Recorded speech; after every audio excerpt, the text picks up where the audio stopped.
ఏ దేశంలో అయినా చదువుకుంటేనే మనం ముందుకు పోగలం, ఎక్కడైనా చదువుతోనే ఏవైనా సాధించగలం.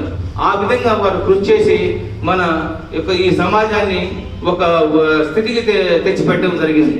సనాతన ధర్మం అని మన వాళ్ళు చాలా మంది చెప్తారు. సనాతన ధర్మాలు వేరు, అందులో ఉన్న వ్యక్తులు వేరు. మన ధర్మాన్ని నమ్మాల్సిందే, కానీ వ్యక్తుల యొక్క హావభావాలు మనం తీసుకునే అవసరం లేదు. అవి వేరేగా ఉంటాయి. కాబట్టి ఈనాటికి కూడా ఈ సనాతన ధర్మం పేరు చెప్పుకొని చేసే వ్యక్తులు ఎవరైతే ఉన్నారో ఎస్టీ, ఎస్సీ, బీసీ మైనార్టీలను కాళ్ళ కింద తొక్కి ఇప్పటికి కూడా వాళ్ళు అనేది ఇక్కడ చేస్తున్నారు. కారణం ఏంటంటే, ఇప్పుడు ఇస్లాంలో నీకు ఇస్లాం యొక్క విధి విధానాలు తెలుసుకున్న తర్వాత నువ్వే నికా చేస్తున్నావు, నువ్వే చావుకుపోతున్నావు, అన్నీ చేస్తున్నావు. అదేవిధంగా క్రిస్టియానిటీలో బాప్టిజం పుచ్చుకున్న తర్వాత ఏ కులస్తుడైనా కానీ ఆ విధానాన్ని తెలిసిన తర్వాత వాళ్ళ తంతులు తెచ్చుకుని వాళ్ళే పండితులుగా చలామవుతారు. ఒక హిందూయితంలో మాత్రము అన్ని వేద పండితులు అన్ని నేర్చుకున్నప్పుడు కూడా వాళ్ళు మాత్రం వాళ్ళ పనులు చేసుకోరు. ఇంకొక అయ్యా కింద మాత్రం అయ్య వచ్చినే చేసేలా జరగదు అని చెప్పేటప్పుడు నానుడితో ఈ యొక్క సమాజాన్ని తొక్కుతున్నారు. ఎస్సీ, ఎస్టీ, బీసీ తొక్కి వీళ్ళు ఎదగనీయకుండా మేమే పెత్తనం అని చెప్పేసి ఉంటూ ఈరోజు భారతదేశంలో 80% శాసనకర్తలు కానీ, పాలకులు కానీ, జడ్జీలు కానీ మొత్తము అగ్రవర్ణ వాళ్ళే ఉన్నారు. కాదంటే మనం ఇప్పుడు తెలుసుకోవాల్సిందంటే, భగవంతుడు మనకు తెలివిచ్చినాడు. మనం ఈ కులంలో పుట్టాం.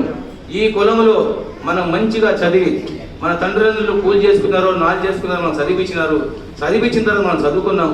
ఈ ప్రపంచ చదువుకొని ఈ ప్రపంచ చదువు ద్వారా రాబోయే భవిష్యత్తులో వచ్చిన పిల్లలకు మీరు అధ్యాపకులు వారికి మంచి సందేశాన్ని ఇచ్చి మంచి విద్యను చెప్పి ఒక మంచిగా ఉత్తమ పౌరులుగా తీర్చాల్సిన బాధ్యత ఈ రోజు మీరు సెలెక్ట్ అయినటువంటి ఉపాధ్యాయులుగా మీరు మీ కర్తవ్యం చేయాలని చెప్పేసి నేను వినమ్రతతో మేము కోరుకుంటున్నాను.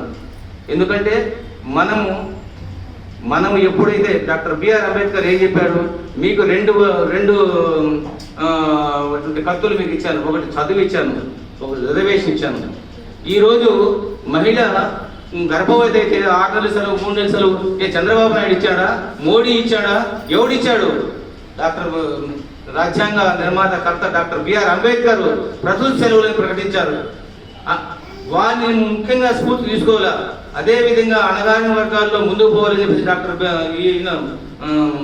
జ్యోతిరావు పూలే బాగా వాళ్ళను, అది పెరియారు, తమిళనాడు మహనీయుల యొక్క చరిత్ర చదువుకున్న సమయం ఉన్నప్పుడు చదివిన తర్వాత మనం ఏం చేస్తే మనం పైకి వస్తాం. ముందు మీ అంతకు మీరు పైకి రావాలా. మనం పైకి వచ్చిన తర్వాత మనం ఏం చేస్తే సమాజం బాగుపడుతుంది. ఈ సమాజంలో మా సమాజం ఎక్కడుంది, మా జాతి ఎక్కడుంది, వాళ్ళకి నేను ఏం చేస్తే మా జాతి బాగుపడుతుంది. ఈ రోజు చట్టసభల్లో కానీ కనీసం మనం దూదేగలు అని చెప్పుకున్నాను. ఇక్కడ చాలా సిగ్గుపడే వాళ్ళు ఉన్నాం. కానీ మనం దూదేగల కులంలో పుట్టామంటే ఇది పవిత్రమైన కులం.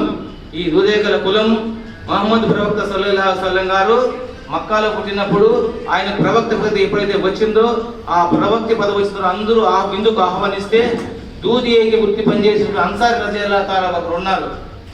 ఆయన కుటుంబం వాళ్ళుగా ఆహ్వానిస్తే ఆయన ఒకటే మాట చెప్పారు,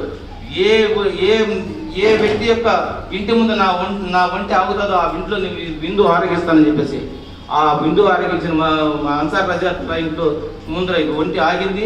అక్కడ విందు ఆరగించడం, ఆయన చేసే వృత్తి దూది పరుగులు కూడా ఏకడం.